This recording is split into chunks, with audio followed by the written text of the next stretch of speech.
श्री स्वामी समर्थ. स्वामी महाराज तुमच्या सर्व चांगल्या इच्छा पूर्ण करो ही स्वामींच्या चरणी प्रार्थना करते आणि आजच्या या नवीन व्हिडिओला सुरुवात करते. दत्तात्रय जयंती ही 2025 एक अत्यंत शुभ हिंदू सण आहे, जो भगवान दत्तात्रेयांच्या जयंतीनिमित्त साजरा केला जातो.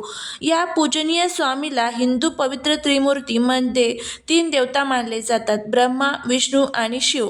मार्गशीर्ष महिन्यातील पौर्णिमेच्या रात्री दत्तात्रय जयंतीचा उत्सव आयोजित केला जातो. याला दत्त जयंती असेही म्हणतात. 2025 मध्ये दत्त जयंती ही 4 डिसेंबर वार गुरुवार या दिवशी साजरी केली जाणार आहे. वाट चुकलेल्या भक्ताला योग्य मार्ग दाखवण्याचे काम गुरु करतो आणि श्री दत्त महाराजांना गुरु मानले जाते. भक्तांना जीवनाचा अर्थ त्यांनी समजावून सांगितला आहे. भारतभर त्यांची अनेक मंदिरे आहेत. त्यापैकी 24 स्थाने अशी आहेत जिथे त्यांची परिक्रमा पूर्ण केली जाते. 24 स्थानांपैकी 15 ठिकाणे महाराष्ट्रात आहेत. महाराष्ट्र, कर्नाटक, आंध्र प्रदेश, गुजरात या 4 राज्यातील अशा 24 दत्त स्थानांना भेट देताना एकूण 600 किलोमीटरचा प्रवास करावा लागतो. या परिक्रमांची सुरुवात श्री शंकर महाराज समाधी मंदिरापासून केली जाते. दत्तगुरूंचा जन्म हा संध्याकाळी प्रदोष काळात झाला, त्यामुळे हा उत्सव सायंकाळी पालना हलवून साजरा केला जातो. मार्गशीर्ष पौर्णिमेचा प्रारंभ हा 4 डिसेंबर सकाळी 8:36 होत आहे आणि पौर्णिमा तिथीची समाप्ती ही 5 डिसेंबर सकाळी 4:44 होत आहे. उदया तिथीनुसार मार्गशीर्ष पौर्णिमा ही 4 डिसेंबरला असणार आहे. त्यामुळे दत्त जयंती वार गुरुवार 4 डिसेंबर या दिवशी साजरी केली जाणार आहे. आठवड्यातील प्रत्येक वार कोणत्या देवतांच्या आराधनेसाठी समर्पित असतो आणि गुरुवार दत्त महाराजांची उपासना केली जाते. यंदा गुरुवारच्या दिवशी दत्त जयंतीचा योग जुळून आलेला आहे, त्यामुळे हा जो दिवस आहे तर तो अत्यंत शुभ आणि पवित्र मानला जातो. या दिवशी तुम्ही जे काही उपाय किंवा ज्या काही सेवा कराल तर त्याचं जे फळ आहे तर ते अगणित आपल्याला मिळत असतं. तर या दत्त जयंतीच्या दिवशी तुम्हाला काही प्रभावी असे उपाय करायचे आहेत. दत्त जयंतीच्या दिवशी तुम्हाला उंबराच्या झाडाला ही एक वस्तू अर्पण करायची आहे. यामुळे काय होईल तर कितीही कठीण इच्छा दत्तगुरू तुमची पूर्ण करतील. घराची, पतीची, मुलांची प्रगती सुरू होईल. असा हा प्रभावी उपाय आपल्याला करायचा आहे. हा उपाय कसा करायचा, कोणत्या वेळेमध्ये करायचा याबद्दलची संपूर्ण माहिती आज या व्हिडिओमध्ये मी तुमच्यासोबत शेअर करणार आहे. त्यामुळे तुम्ही हा व्हिडिओ स्किप न करता शेवटपर्यंत नक्की पहा. चॅनलवरती नवीन असाल तर चॅनलला सबस्क्राईब करा आणि असेच माहितीपूर्ण नवनवीन व्हिडिओ पाहण्यासाठी बेल आयकॉनलाही प्रेस करा, म्हणजे जेव्हा कधी मी नवीन व्हिडिओ अपलोड करेल त्याचं नोटिफिकेशन सर्वात अगोदर तुम्हाला भेटेल आणि तुम्ही एक पण व्हिडिओ मिस करणार नाही. त्याचबरोबर कमेंटमध्ये श्री गुरुदेव दत्त लिहायला अजिबात विसरू नका, जेणेकरून गुरूंची तुमच्या कुटुंबावरती, मुलांवरती अगदी भरभरून अशी कृपा होईल. दत्त जयंतीच्या दिवशी सकाळी लवकर उठून आंघोळ करावी. त्यानंतर दत्तात्रय महाराजांची मूर्ती किंवा फोटोची पूजा करा. पूजा करताना मूर्तीचा तुम्ही अभिषेक करा. त्यानंतर अष्टगंध लावून महाराजांना हार, फुले अर्पण करा. धूप, अगरबत्ती आणि शुद्ध गायीच्या तुपाचा दिवा लावा. यानंतर तुम्ही दत्त महाराजांचा नामजप करा. दत्तभावने गुरुचरित्रातील 14वा आणि 18वा अध्याय वाचा. गुरुलीलामृत, स्वामीचरित्र सारामृत हे दत्त संप्रदायातील ग्रंथ वाचा.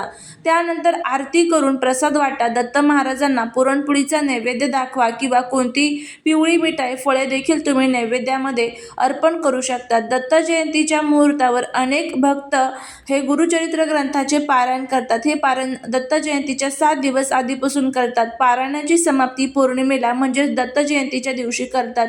त्यानुसार भाविक 7 दिवसाचे पारायण पूर्ण नियमांचे पालन करतात. दत्त जयंतीच्या दिवशी पारायणाची समाप्ती आपल्या घरात एखाद्या विवाहित जोडप्याला बोलवून त्यांना जेवायला घालावे. तसेच गायीला देखील नैवेद्य द्यावा.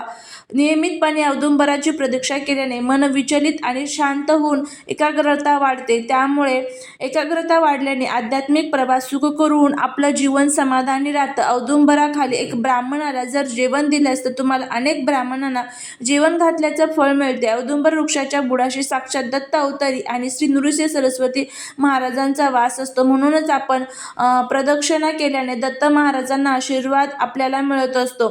तर त्यामुळे जर शक्य असेल तर या दिवशी तुम्हाला औदुंबर म्हणजेच उंबराच्या झाडापाशी हा जो एक उपाय आहे तर तो करायचा आहे. उंबराच्या झाडाला साक्षात दत्तगुरूंचे निवासस्थान मानले जाते. गुरुचरित्र ग्रंथात आणि दत्त संप्रदायाच्या परंपरेत अनेक ठिकाणी लिहिलेले आहे की उंबराच्या झाडाखाली भगवान दत्तात्रय नेहमी विहार करतात. म्हणून दत्त जयंतीच्या दिवशी उंबराच्या झाडाखाली बसून केलेली प्रार्थना, जप, पाठ विशेष फलदायी मानले जाते. उंबराच्या झाडाला सत्वगुणांचे प्रतीक मानले जाते. उंबर वृक्ष शांत, तपस्वी आणि सात्विक ऊर्जेचे प्रतिनिधित्व करतो. दत्त जयंती हा तप, योग, ध्यान आणि ज्ञानाचा उत्सव आहे. या दिवशी या सत्वगुणी वृक्षाची पूजा केल्याने आपल्या जीवनात शांतता, स्थैर्य आणि चैतन्य वाढते असा विश्वास आहे. दत्त भक्तांना उंबर वृक्षाखाली समाधीस्थ संतांचे अनुभव होतात. उंबराचे झाड पवित्र, औषधी आणि दीर्घायुष्य देणारे आहे. उंबर वृक्षाच्या सावलीत जप केल्याने दत्तकृपा वेगाने मिळते, अडथळे दूर होतात, ग्रहबाधा शांत होते, घरातील वाईट ऊर्जा नष्ट होते, धनवृद्धी होते आणि प्रसन्नता वाढते अशा भक्तांचा विश्वास आहे. उंबराचे झाड म्हणजे मातृभक्ती आणि गुरुभक्तीचे प्रतीक आहे. दत्तात्रय हे 3 देवांचे स्वरूप आहे, ब्रह्मा, विष्णू, महेश, आणि म्हणूनच असं म्हणतात की उंबर वृक्ष त्यांच्या त्रिगुणात्मक शक्तीचे प्रतीक मानले जाते, सत्व, रज आणि तम. म्हणून दत्त जयंतीला या त्रिगुणात्मक शक्तीचे आशीर्वाद मिळवण्यासाठी उंबराच्या झाडाची पूजा ही विशेष प्रकारे केली जाते आणि त्या ठिकाणी आपल्याला हा जो एक उपाय आहे तर तो देखील करायचा आहे. आता बघा, आपण खूप कष्ट करतो, मेहनत करतो, पण तरी त्या कष्टाचं, मेहनतीचं फळ आपल्याला मिळत नसेल, घरामध्ये आलेला पैसा घरामध्ये टिकत नसेल, सतत कुठे न कुठे खर्च होऊन जात असेल, अशा आपल्या ज्या काही अनेक समस्या आहेत ना, तर त्यासाठी आपल्याला हा एक उपाय जो आहे तर तो नक्कीच दत्त जयंतीच्या दिवशी करायला पाहिजे. तुमच्या मनामध्ये जी काही इच्छा असेल तर मग ती धनप्राप्ती, लक्ष्मीप्राप्ती, मुलांच्या संबंधित, कर्जमुक्ती संबंधित किंवा इतर तुमची कोणती चांगली इच्छा असेल तर ती पूर्ण करण्यासाठी तुम्हाला हा उपाय आवर्जून करायचा आहे. दत्त जयंतीच्या दिवशी तुम्हाला सकाळी लवकर उठून स्वच्छ स्नान वगैरे करून दिवसभरामध्ये जेव्हा तुम्हाला टाईम भेटेल ना तर तेव्हा तुम्हाला हा जो उपाय आहे तर तो तुम्हाला करायचा आहे. यासाठी तुम्हाला काय करायचं आहे तर बघा, एक तांब्याभर पाणी घ्यायचं आहे, शक्य असेल तर एक शुद्ध तुपाचा दिवा घ्या, धूप, दीप, अगरबत्ती, पिवळ्या कलरची फुलं तुम्हाला घ्यायची आहे आणि त्यानंतर उंबराच्या झाडाखाली जायचं आहे. त्या ठिकाणी तुम्हाला उंबराच्या झाडाला हे पाणी जे आणलेलं आहे आपण ते अर्पण करायचं आहे. त्यानंतर आपल्याला त्या झाडाखाली बसून श्री गुरुदेव दत्त, श्री गुरुदेव दत्त या मंत्राचं पठण करत करत तुम्हाला त्या झाडाची पूजा करायची आहे. गंध, फुलं, अक्षदा, धूप, दीप, अगरबत्ती, नैवेद्य झाडाला अर्पण करायचे आहे आणि त्यानंतर हा जो एक नैवेद्य आहे तर तो झाडापाशी तुम्हाला ठेवायचा आहे. तो म्हणजे काय तर बेसनाचा म्हणजेच हरभऱ्याच्या डाळीचा लाडू तुम्हाला तिथे ठेवायचा आहे आणि हा पदार्थ दत्तगुरूंच्या नामस्मरणासाठी अत्यंत उत्तम नैवेद्य मानला जातो. लाडू म्हणजे गोडी, आनंद आणि पूर्णत्व.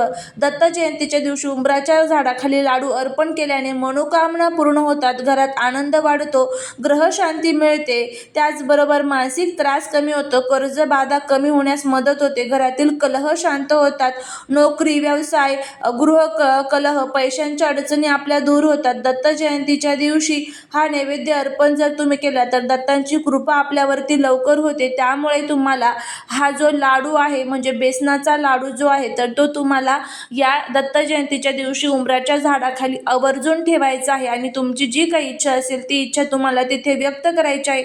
शक्य झालं तर तुम्हाला श्री गुरुदेव दत्त या मंत्राचा तुम्हाला 108 वेळेस तिथे पठण करायचं आहे किंवा मग दत्तबावणीचं पठण जर केलं तर अतिशय उत्तम. तर असा हा प्रभावी उपाय तुम्हाला या दिवशी करायचा आहे. तुम्ही करून बघा, तुम्हाला खूप छान याचा अनुभव येईल. त्याचबरोबर सुतक पिरियड्स असेल तर तुम्हाला हा उपाय करता येणार नाही. झालेली सेवा ही महाराजांच्या चरणी रुजू करते. व्हिडिओ जर आवडला तर लाईक, शेअर आणि सबस्क्राईब करायला विसरू नका. भेटूया पुढच्या एका छानशा नवीन व्हिडिओत एका नवीन माहितीसोबत. श्री स्वामी समर्थ.